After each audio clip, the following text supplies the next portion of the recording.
Yesus sudah sampaikan itu, jangan heran. Di dalam rumah, di dalam keluarga pasti ada pertentangan mengenai pengikutan kita kepada Yesus. Ai termuharo pentakostai, ai hami pe marhuria do. Kami juga punya gereja, kami juga punya pendeta, kami juga punya ajaran.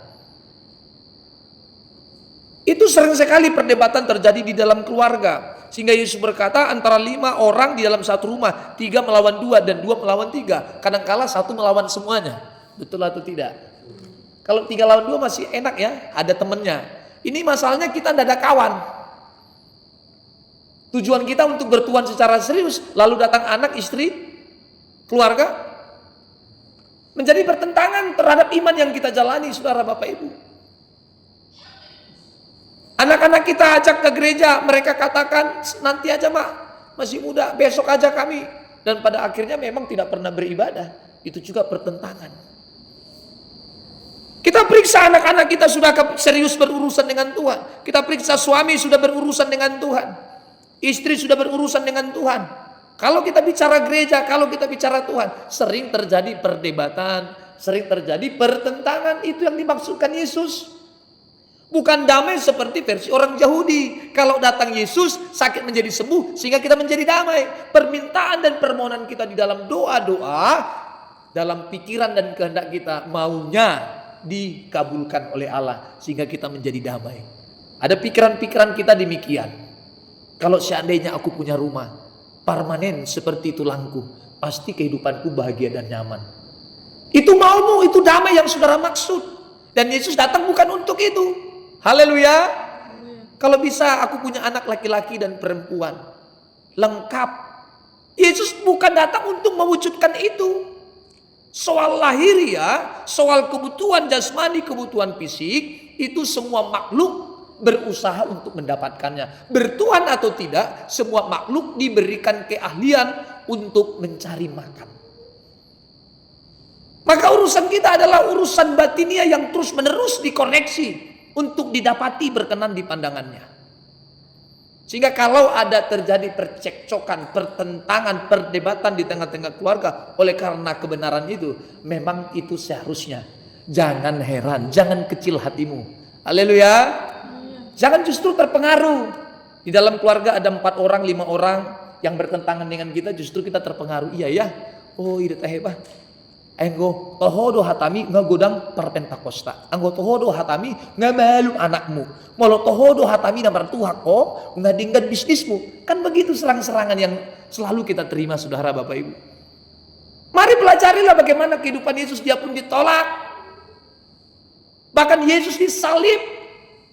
Justru karena kemiskinannya Yesus ditolak. Orang-orang Yahudi akan menganggap Yesus itu Mesias, benar-benar Mesias ketika Yesus memang lahir, tumbuh, besar dan berkembang menjadi seorang raja yang mampu menyelamatkan mereka dari tekanan penindasan orang-orang Romawi. Mendapatkan kuasa, memberikan kemenangan terhadap perang kepada orang-orang Israel. Itu anggapan damai yang dimaksudkan oleh orang-orang Yahudi. Tetapi Yesus bukan hadir untuk itu. Dia hadir untuk menyelamatkan jiwamu. Haleluya. Yesus ditolak karena dia miskin. Maka kalau ada orang Kristen hari-hari ini ikut Yesus mau kaya, hati-hati Anda sedang sesat. Ini Yesus miskin maka dia ditolak di kampungnya. Coba Bapak Ibu perhatikan. Kalau hari ini kita ditolak, tiba-tiba 5 tahun ke depan Pak menjadi kaya. Yang dulu, perhatikan, yang dulu kita menerima cacian, hinaan, makian, setelah melihat kita menjadi kaya, mau kita benar atau tidak, tetapi ukurannya kaya, itu mulut orang yang pernah mencaci maki kita mulai akan bungkam. Dia akan diam. Saudara juga ketika tidak sungguh di dalam mencintai Tuhan mulai sok-sokan. Karena kayamu akan membuatmu terhormat. Itu ajaran dunia. Maka orang Batak bilang, hepeng do nama ngatur dunia negara. Tahu Bapak ya? Sebenarnya memang uang yang mengatur. Uang yang mengatur tentang lahiriah, tetapi uang tidak akan pernah mengatur imanmu di dalam Kristus itu. Justru kita yang mengendalikan uang. Haleluya. Yesus miskin, Yusuf miskin, saudara. Apakah Yesus tidak bisa menjadi kaya, Pak Gabriel? Mudah sekali untuk dia melakukan itu. Yang selalu saya sampaikan, mengikut Yesus bukan tentang apa yang mau kita dapat, tetapi mengikut Yesus tentang apa yang kita lepaskan untuk mengikut Dia. Amin. Maka kalau ada tujuan-tujuan kita mengikut Yesus supaya semua apa yang menjadi kebutuhan kita terpenuhi, mari kita mengubahnya sehingga pemahaman kita menjadi pemahaman yang benar. Ayat yang ke-53, silakan. Mereka akan saling bertentangan. Hadirnya Yesus membuat mereka saling bertentangan. Hadirnya kebenaran di dalam rumahmu membuat seisi rumah bertentangan terus. Ayah melawan anaknya laki-laki. Bisa jadi ayah melawan anaknya laki-laki. Atau sebaliknya anak laki-laki melawan ayahnya. Sebab kebenaran di salah satu keluarga benar-benar dilakoni dengan serius.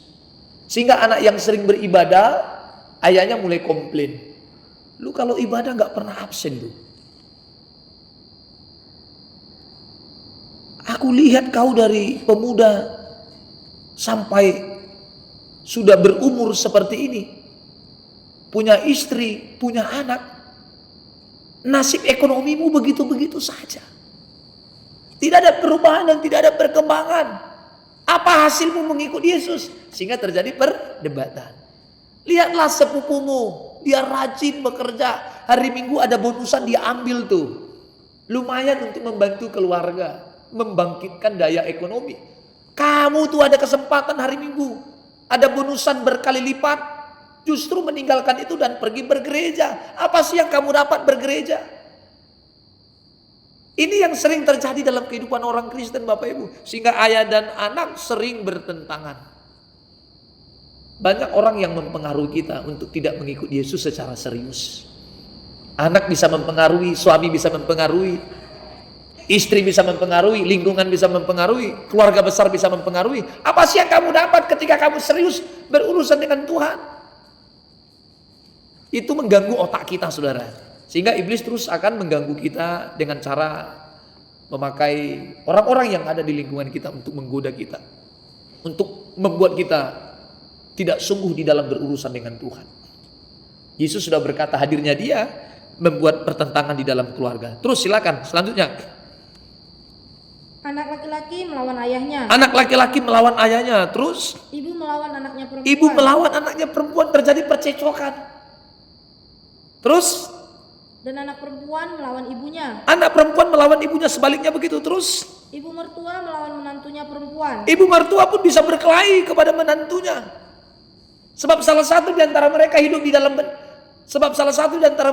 di dalam kebenaran. Akan ada percekcokan. Percekcokan bukan soal uang, bukan soal harta, bukan soal makanan, bukan soal fisik, bukan soal hal-hal jasmani, tapi soal kebenaran. Yang satu ngomong gak usah terlalu apa kalilah yang ke gereja itu. Yang satu ngomong gak apa-apa. Kita harus banyak pergaulan, kita harus banyak teman. Kita masih hidup di dunia, kita perlu teman. Kalau temanmu, selalu saya sampaikan, kalau temanmu, kalau perkumpulanmu tidak membuatmu semakin dekat dengan Tuhan, tinggalkan. Amin.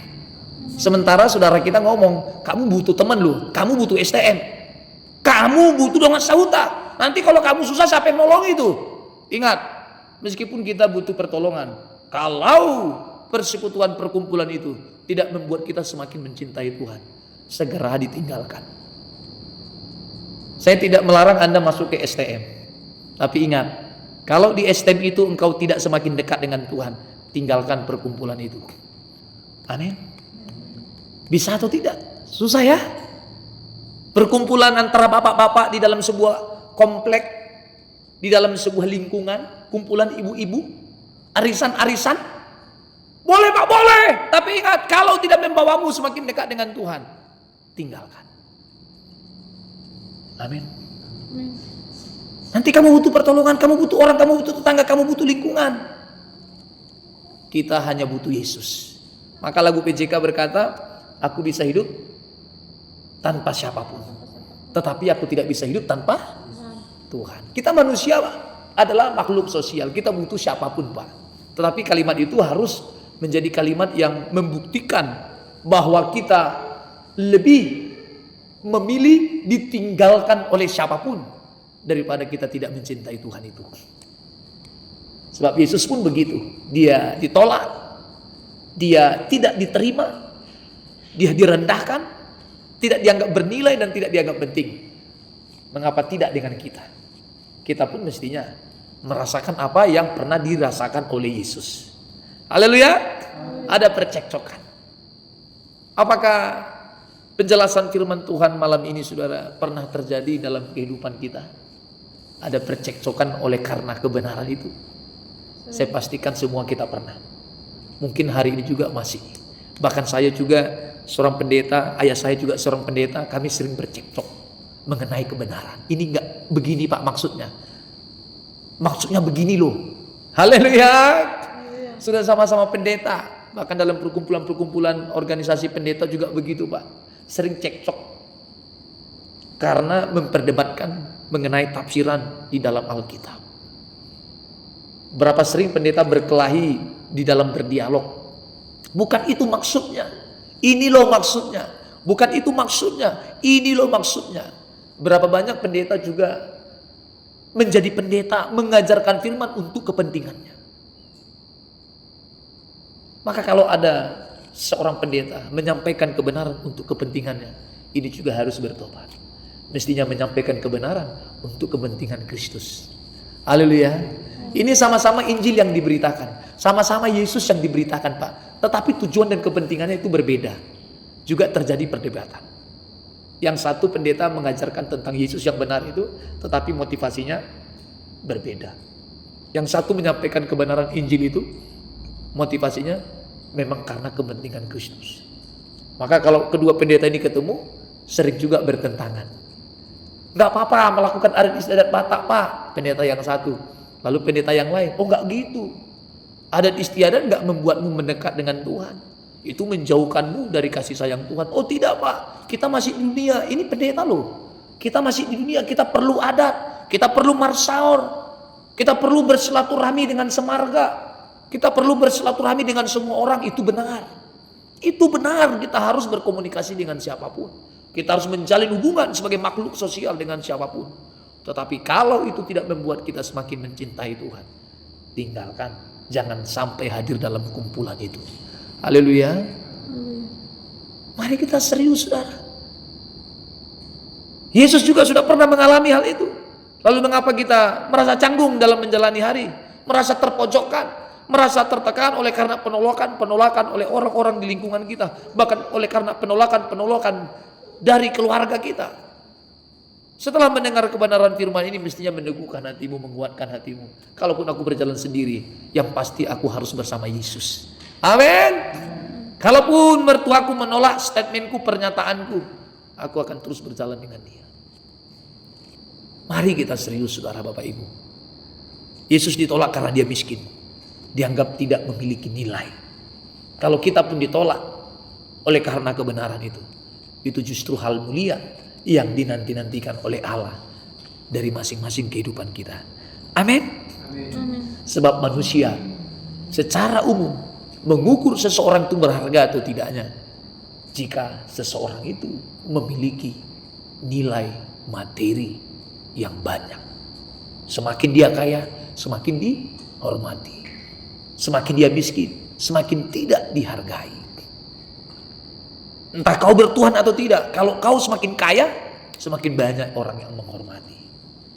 Maka rumusnya adalah, entah aku kaya atau tidak, aku harus serius mencintai Yesus. Entah aku dihormati atau tidak, aku harus serius menghormati sesama. Amin. Haleluya.